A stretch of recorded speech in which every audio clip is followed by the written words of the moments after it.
Shalom, Hawewane, Raismawane, selamat pagi, Tuhan Yesus memberkati. Berjumpa kembali dalam renungan pagi pulang ke rumah dari channel YouTube Gereja Mahasiswa ke-7 Jemaat Argapura.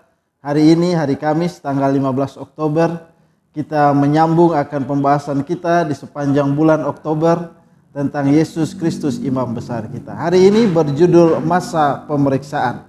Ya. Ayat renungan kita diambil dari Wahyu 10 ayat 10. Lalu aku mengambil kitab itu dari tangan malaikat itu dan memakannya. Di dalam mulutku ia terasa manis seperti madu. Tetapi sesudah aku memakannya, perutku menjadi pahit rasanya. Apa maksud dari ayat ini? Sehubungan dengan judul renungan kita pada pagi hari ini tentang masa pemeriksaan. Renungan pagi kita masih berhubungan dengan situasi yang terjadi pada tahun 1844 yang menjadi pelajaran bagi kita di sepanjang bulan Oktober tahun 2020 ini.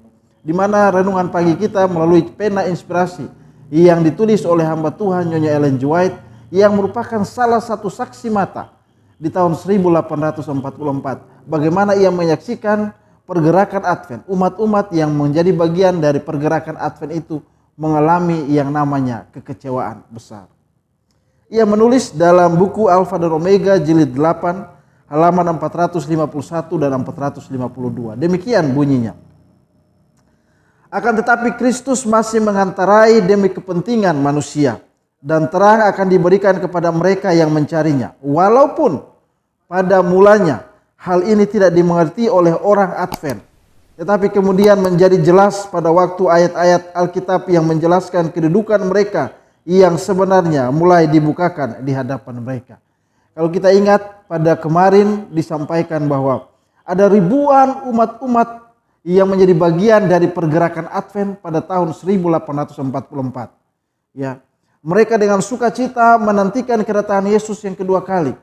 Ia berpindahnya imam besar dari bilik yang suci ke bilik yang maha suci. Mereka percaya bahwa itu akan terjadi di bulan Oktober 1844. Tapi hari itu datang, berlalu, dan peristiwa itu tidak terjadi. Banyak yang kecewa, banyak yang meninggalkan iman mereka, bahkan banyak yang berbalik menuduh bahwa mereka yang menyampaikan akan nubuatan ini, firman Tuhan ini adalah pembohong dan penipu. Tetapi ada sebagian umat Tuhan yang terus bertahan, yang terus mencari kebenaran firman Tuhan. Kalau kita ingat tadi ayat renungan pagi kita dalam Wahyu 10, inilah peristiwa yang digambarkan oleh penulis kitab Wahyu. Ketika dia mengambil kitab itu dan memakannya, ya, rasanya manis. Ya, firman Tuhan ketika datang mengatakan bahwa Yesus akan datang di tahun 1844. Manis sekali. Orang dengan sukacita menyambut firman itu. Tetapi ketika masuk ke dalam perut, terasa pahit rasanya. Ketika Yesus tidak datang pada bulan Oktober 1844, terasa pahit. Mereka yang mengkhotbahkan firman Tuhan itu bertahun-tahun, mulut mereka kering, pahit. Mereka yang dengan bersemangat menyampaikan tentang kebenaran firman Tuhan, pahit rasanya. Mereka tidak tahu apa yang akan terjadi. Nyonya White mengatakan, disampaikan, diberitakan, tuntunan Tuhan terus menuntun umat-umat Tuhan yang bertahan untuk mencari apa yang menjadi permasalahannya. Di manakah kita lewat dari pengertian tentang nubuatan ini? Ya. Saya bacakan kepada kita kutipan yang ditulis oleh Nyonya White.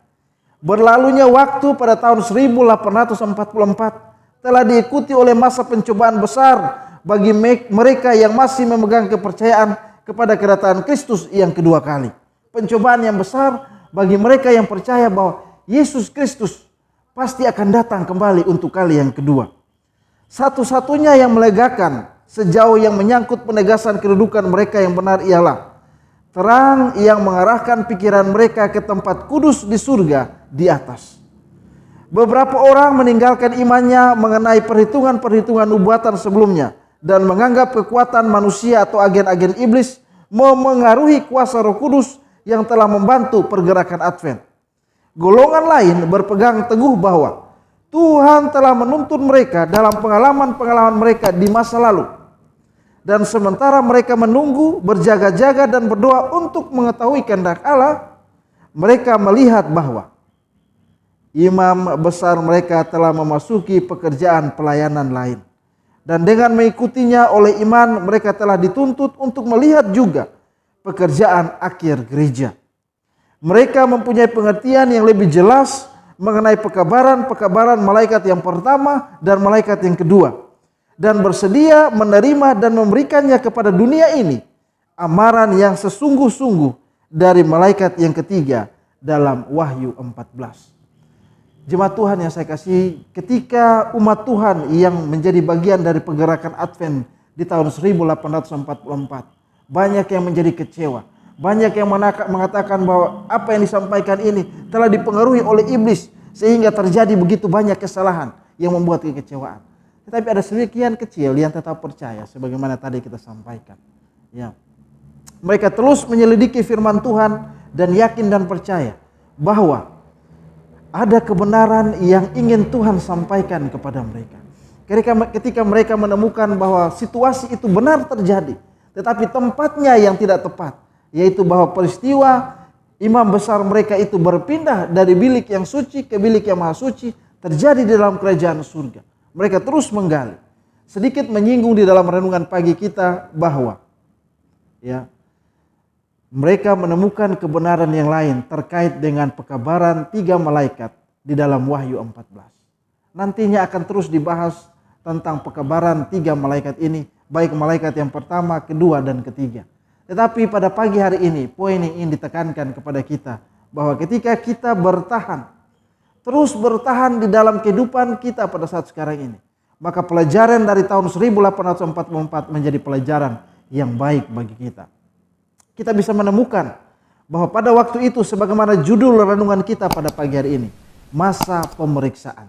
Rupanya imam besar kita sedang memeriksa kembali siapa-siapa yang didapati layak untuk namanya diputuskan menjadi ahli waris kerajaan surga. Oleh sebab itu renungan pagi kita memberikan peringatan, lampu kuning kepada kita semua. Pastikan bahwa ketika pengadilan atau pemeriksaan itu datang kepada nama kita, kita didapati layak, kita didapati pantas untuk dituliskan namanya, dipindahkan namanya ke dalam buku kehidupan, menjadi ahli waris kerajaan surga. Oleh sebab itu pada hari ini, ketika kita mengingat peristiwa yang terjadi kurang lebih ratusan tahun yang lalu, pada tahun 1844, mari kita tetap setia, mari kita teguh berpegang bahwa kalau Yesus imam besar kita itu sedang melaksanakan tugas keimamatannya, dan ketika ia selesai melaksanakan tugas keimamatannya, dia pasti akan datang kembali. Imam besar kita itu akan pulang menjemput umat-umatnya. Imam besar kita itu akan menyelesaikan tugas pelayanannya. Di bagian awal dari renungan pagi kita dikatakan bahwa ketika ia menyelesaikan akan tugas pelayanannya, maka ia akan keluar untuk bertemu dengan bangsa Israel yang duduk dengan hikmat menunggu imam besar mereka menyelesaikan tugas pelayanannya di bilik yang maha suci. Mari kita nantikan imam besar kita yang akan menyelesaikan tugas pelayanannya dan keluar datang menjemput kita. Apakah saudara rindu agar kita boleh bertemu dengan imam besar kita, Yesus Kristus yang kita cintai? Oleh sebab itu mari kita teguh berpegang pada iman percaya kita.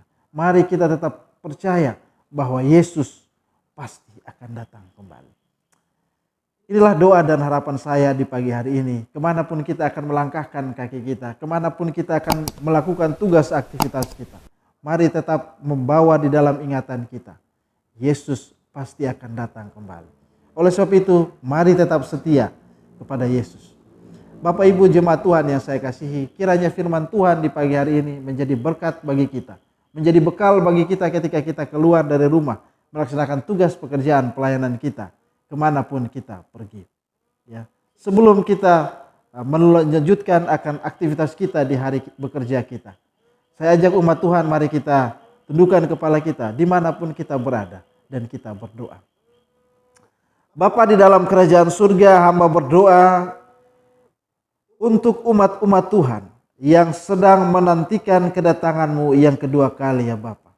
Kiranya ketika Engkau memeriksa nama-nama kami didapati layak untuk menjadi ahli waris kerajaan surga. Kiranya Engkau mengirimkan Roh Kudus-Mu kepada kami ya Bapa, sehingga kami setia menantikan kedatangan-Mu yang kedua kali. Jika pada tahun 1844 ada sebagian kecil umat-umat Tuhan yang terus bertahan, maka biarlah iman mereka pun menjadi bagian bagi kami pada saat hari ini. Kami terus bertahan dalam situasi dunia. Ada peperangan, ada sakit penyakit, ada masalah yang timbul bahkan di kehidupan kami sehari-hari. Kami tahu bahwa itu adalah bagian dari penggenapan nubuatan. Oleh sebab itu, kuatkanlah umat-umat Tuhan, kiranya mereka tetap setia di dalam tugas pekerjaan mereka, membawa di dalam hati dan pikiran mereka keyakinan bahwa Yesus pasti akan datang kembali untuk menjemput mereka yang setia. Besertalah bersama umat Tuhan ya Bapa di hari bekerja mereka ini. Hamba berdoa kesehatan, kekuatan, berkat-berkat Tuhan Engkau berikan kepada mereka. Jika mereka menghadapi tantangan persoalan dalam hari bekerja mereka ini ya Bapa, tolong bantu mereka. Terima kasih ya Bapa untuk mendengar doa kami di pagi hari ini. Menjawabnya dengan kebesaran kasih-Mu saja. Karena hamba-Mu berdoa di dalam nama Yesus yang adalah Tuhan dan Juru Selamat kami. Amin. Umat Tuhan yang saya kasihi, demikianlah renungan kita pada pagi hari ini. Kiranya menjadi berkat bagi kita semua. Mari kita keluar dari rumah kita, tetap jaga kesehatan kita, percaya bahwa Tuhan Yesus menjaga dan melindungi kita. Shalom, Hawe Wane, Rasma Wane. Selamat pagi, Tuhan Yesus memberkati.